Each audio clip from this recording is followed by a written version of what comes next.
কল্পনা করুন, বংশ বিস্তারের জন্য একটা মা পাখি নিজেকে প্রায় 2.5 মাস গাছের গর্তে বন্দি করে রাখে, আর সেই সময়টাতে বাইরে থেকে পুরো দায়িত্বটা নেয় বাবা পাখি। এমন এক অদ্ভুত পাখির খোঁজে আমরা এসেছি রাঙ্গামাটিতে। আসসালামু আলাইকুম, আমি Arnab. Wild life film making শেখার 17 নম্বর পর্বে আপনাদের স্বাগত। আমরা রাঙ্গামাটিতে 2 দিন ছিলাম। প্রথম দিনই আমরা যে পাখিটা দেখি সেটা হলো রেড জঙ্গল পাউল, যাকে পাহাড়ি মুরগি বলা হয়। যেহেতু এখন মার্চ মাস, এই সময়টা ওদের ব্রিডিং সিজন, তাই মোরগগুলো অনেক বেশি উজ্জ্বল রং দেখায় এই সময়টাতে। তার একটু সামনে যেতেই আমরা রাস্তার উপর একটা হুদহুদ পাখি দেখি। খুব সুন্দর একটা পাখি।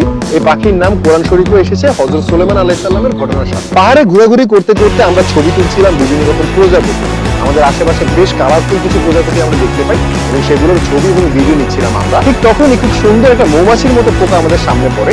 এই পোকাটার নাম হলো সিকাডা। এই ছোট্ট পোকাটার জীবনচক্র সত্যি অবাক করার মতো।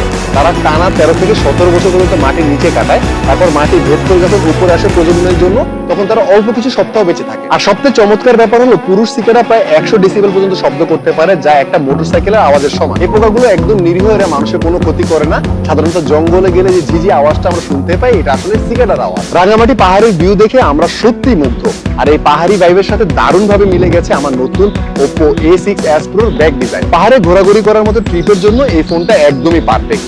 7000 mAh এর বড় ব্যাটারি থাকার কারণে সারাদিন ছবি ভিডিও করলেও চার্জ শেষ হওয়ার কোনো টেনশন। আর যে ফিচারটা আমার সবথেকে বেশি ভালো লেগেছে সেটা হলো 50 মেগাপিক্সেলের ultra wide selfie camera with AI auto zoom. Group selfie তুলতে গেলে গ্রুপ বড় হয়ে গেলেও ফোনটা অটোমেটিকলি ডিটেক্ট করে ওয়াইড লেন্সে চলে যায়। তাই পাহাড়ের মাঝে সুন্দর ভিউর সামনে এক ক্লিকেই পারফেক্ট ফ্রেম, পারফেক্ট শট। সারাদিন পাহাড়ে ঘোরাঘুরি, খোঁজা আর অপেক্ষার পর অবশেষে আমাদের চোখে পড়লো সেই কাঙ্ক্ষিত পাখিটা। বড় সাদা কালো রঙের পালক, বিশাল ঠোঁট, সত্যি বলতে সামনে থেকে দেখতে একটা আলাদা উপস্থিতি আছে। এই পাখির নাম ওরিয়েন্টাল পাইড হর্নবিল, যাকে বাংলায় বলা হয় পাকড়া ধনেশ। বাংলাদেশে সাধারণত 2 প্রজাতির ধনেশ পাওয়া যায়, তার ভিতরে এটা হলো ছোট প্রজাতি। মেল আর ফিমেলের ভিতরে পার্থক্য হলো মেল পাখি ঠোঁটের উপরে মুকুটটা ফিমেল পাখির থেকে আকারে বড় হয়। ধনেশ পাখির সব থেকে ইন্টারেস্টিং ব্যাপার হলো এদের বাসা বাঁধার পদ্ধতি। এরা বড় পুরনো গাছের গর্তে বাসা করে। ব্রিডিং এর সময় মেয়ে পাখিটা গাছের গর্তের ভিতরে ঢুকে যায়, তারপর পুরুষ পাখিটা কাদা মাটি দিয়ে পুরো গর্তের মুখটা বন্ধ করে দেয়, শুধু ছোট্ট একটা ফাঁকা রাখে খাবার দেওয়ার জন্য। প্রায় 2.5 মাস মেয়ে পাখিটা এই গর্তের ভিতরে থাকে। ডিম ফুটতে 2 সপ্তাহের মতো সময় লাগে, আর বাচ্চা বড় হতে লাগে আরো কিছু সপ্তাহ।